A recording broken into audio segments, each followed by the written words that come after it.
Now at 6, a fatal crash takes the life of a Carthage high school student just days ahead of the school year.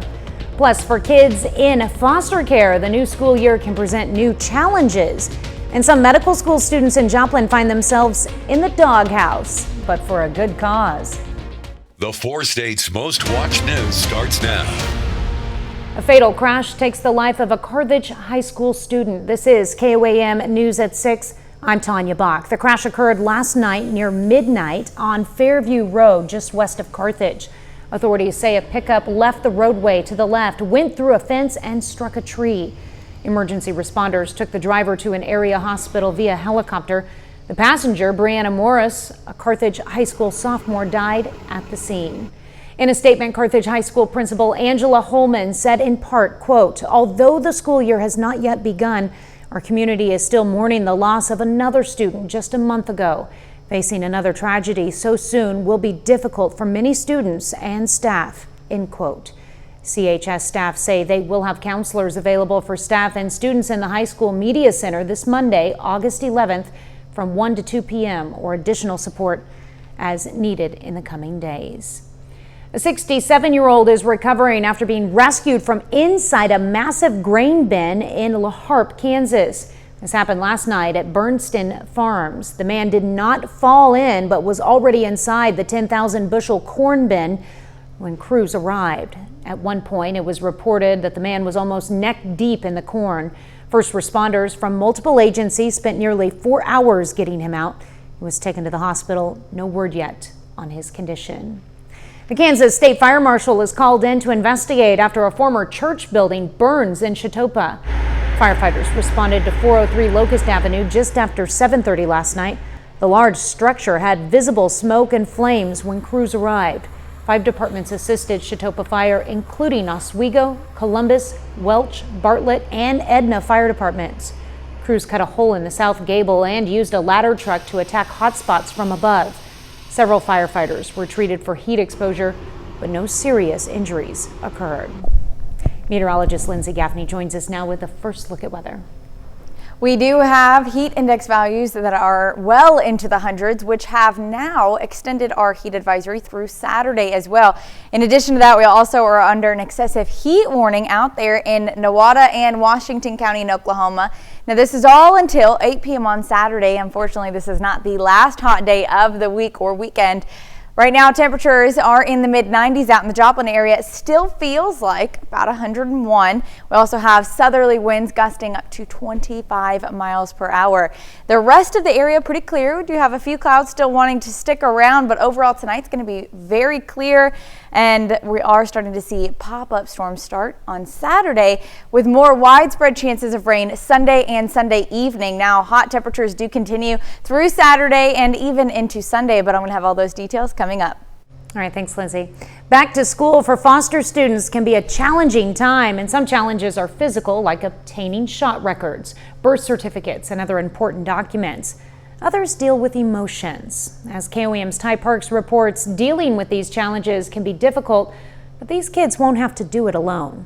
Back to school is right around the corner, but for some students, back to school looks a little different. There's a lot of coordination that goes on, especially if it's a new caregiver, whether it be a formal foster care parent or what we call kinship placement. A lot of times these families don't have the basic supplies. They may not have the birth certificates, shot records, things like that.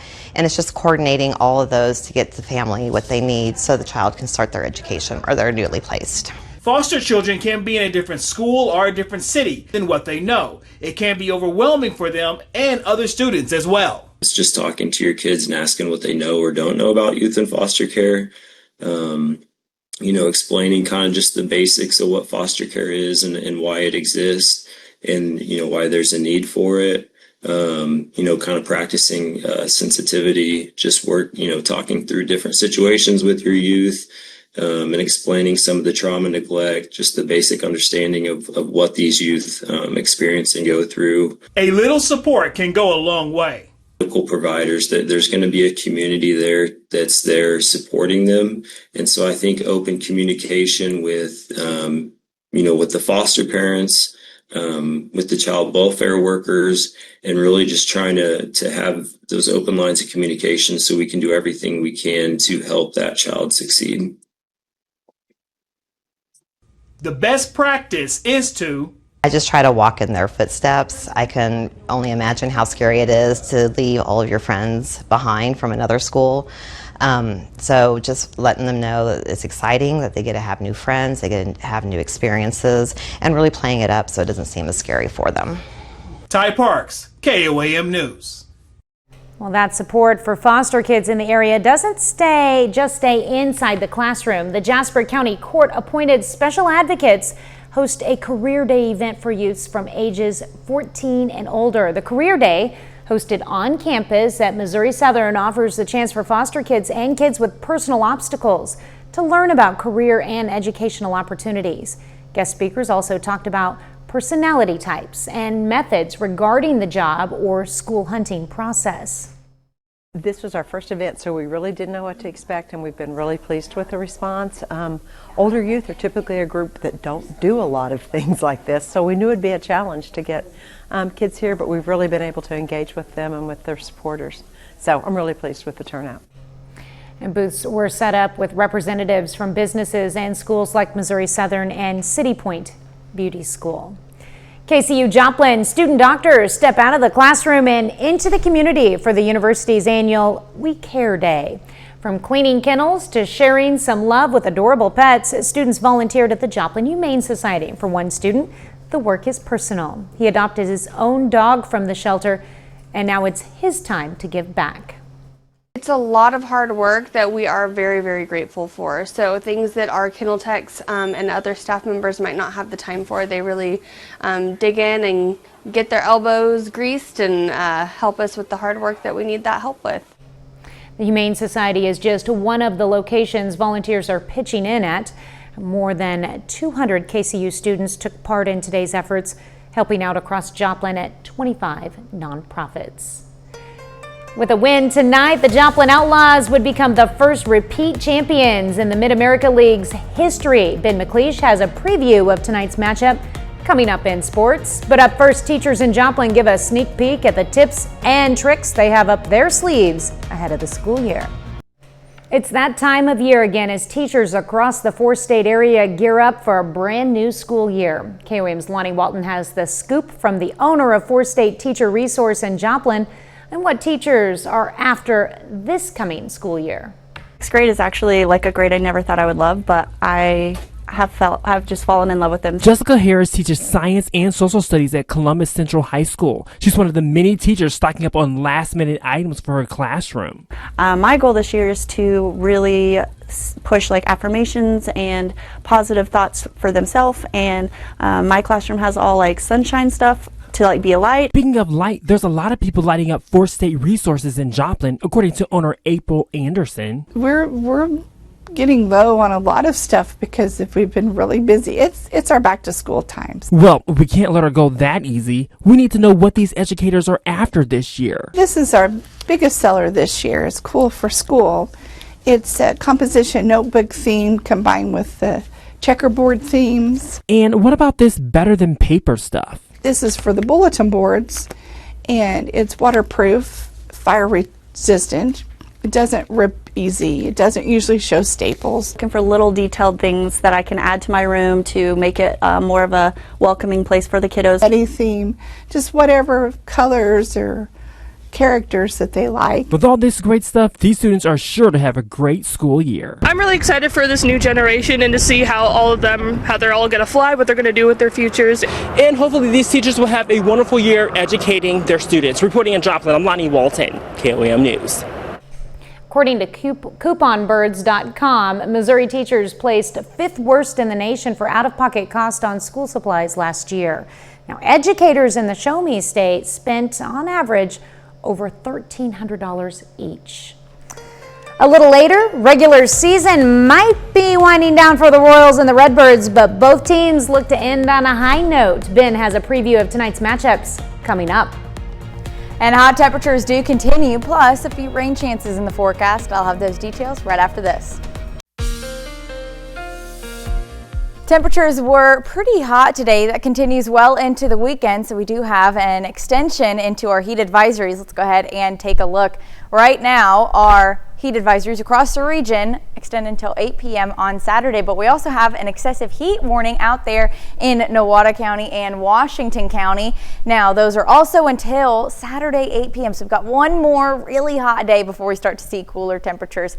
Today, so far, we got up to about 96 degrees just after noon, and then our low this morning was in the mid to upper 70s, so well above average for this time of year. It's just going to get a little bit warmer as we head into Saturday before we start to see those cooler temperatures and rain chances. So far tonight, we did have a couple of isolated showers right along I-49. They've dissipated by now, so we're looking good for the rest of the evening. In fact, clear skies. You can see downtown Joplin from the Cornell Arts and Entertainment Complex.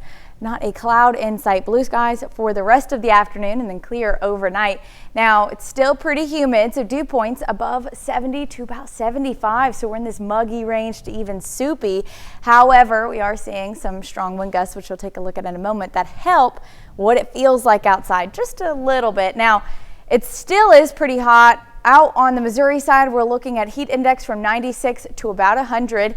Out on the Kansas and Oklahoma side, about 100 to 104, maybe pushing up to 105. Iola still at 108. So we are still really hot for the afternoon. We're going to start to cool down in a couple of hours. Like I said, though, those wind gusts are helping it feel not too hot outside. We've got winds gusting 20 to 25 miles per hour, and those do continue into the night as well. Winds are going to be gusting roughly to about 25 miles per hour. Those continue actually all weekend long until our front finally passes on Sunday. And then temperatures tonight are well above average in the low 80s. So it's going to be a hot one and hot until Saturday. Our heat index at Iola, 98. It's going to be our lowest, 100 out in Chanute. It's going to feel like 104 in Joplin, 105 in Baxter Springs, 106 in Pittsburgh. So a few degrees cooler than what we saw today. We got a heat index up to about 108 this afternoon. Now Sunday is going to start to feel a bit better. We do have rain chances kicking up. So our heat index only getting up to about 101 to 102. So much better than we've seen for the last couple of days. Now those rain chances actually start this evening. We could see a couple of pop-up storms along some clouds. Again, those are going to stay east of I-49, and we may not even see anything touch the surface. We will as we head into Saturday. We get isolated storms popping up through the early afternoon hours. So this is about 3 p.m. We get some clouds. You can see these light little green areas. Again, those could be pop-up storms, not widespread until we get into Sunday.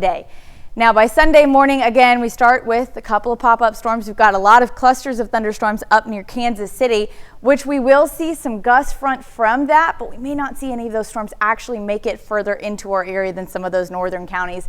And then a cold front reaches the area by about 8 p.m. on Sunday. We could even see some stronger storms with that. Those do drop temperatures down to the low 90s on Monday, upper 80s on Tuesday, before we start to see temperatures warm right back up by midweek next week and into the upper 90s by next weekend. It's definitely hot out there, that's for sure. Yes, it is. Some would like to say hotter than blue blazes. Okay. Some would say that, I'm sure. For sure. Well, still ahead, the Frontenac All-Stars open up the Cal Ripken World Series. Plus, the Joplin Outlaws are one win away from their second straight Mid-America League Championship. Ben McLeish has those stories and more up next in sports. The Joplin Outlaws are one win away from becoming Mid-America League champions for the second straight year. Yesterday, the Outlaws walked off the Flying Bison in extra innings in the championship series opener. Now, Joplin can cap off its storybook season with a second straight championship. And even if they lose tonight, the Outlaws will get another chance at history tomorrow.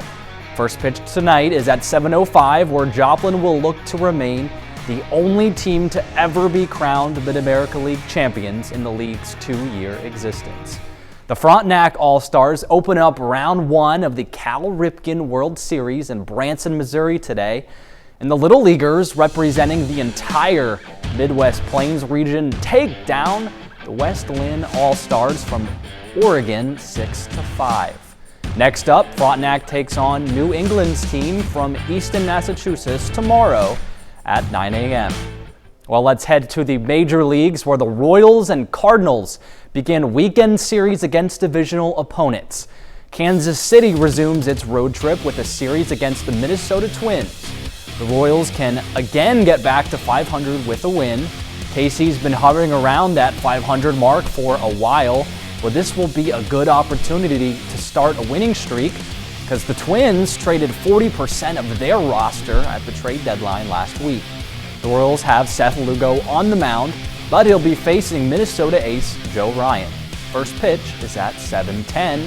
And the Cardinals are even on the year, but they've got their work cut out for them this weekend. They take on the Chicago Cubs.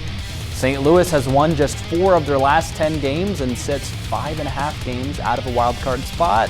But the Redbirds keep hanging around, and a series win against the Cubs would be huge. Michael McCreevy's on the mound for St. Louis. He'll take on All-Star Matthew Boyd. This one starts at 7:15. On the PGA Tour, the top 69 golfers face off in day 2 of the FedEx St. Jude Championship. Here's the leaderboard as we stand. Now, day 2 isn't over yet. Play was suspended before all golfers finished, but right now at the top, all golfers except Justin Rose are done for the day. So Tommy Fleetwood will enter the weekend in first place at 13 under, currently with a 4-stroke lead, although Rose could shorten the gap on his final few holes. The number 1 golfer in the world, Scottie Scheffler, has some work to do at 7 under, but he'll still be one of the favorites to win the tournament. Well, that's a look at sports. We're back with more after this. Here's a look at what's coming up on KOAM News at 9 on Fox 14. A Kansas senator drops by a health center in southeast Kansas today. We're going to tell you why. Plus, a utilities provider in Carthage powers up a school supply drive with the help of a dunk tank. And we've got some perfect advice for cat owners on this International Cat Day. Those stories and a lot more tonight on KOAM News at 9 on Fox 14. Our community stories are often uncovered thanks to you, our viewers, and we invite you to share your news tips with us.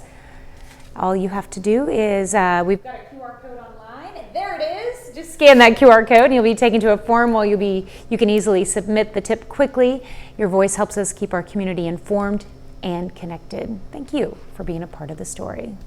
Final weather check. Well, it is going to be pretty hot for the weekend. Temperatures in the upper 90s again on Saturday. We do start to see more rain chances to start cooling us down by Sunday and into the start of the week. Perfect. And final sports note. Lindsay, do you know what the weather is like in Abilene, Texas? It's a bit hot, I would assume. I assume so. The Outlaws take on the Flying Bison tonight in Abilene with a chance at making history, becoming Mid-America League champs. Ooh, it's going to be a barn burner. Is another phrase for the heat.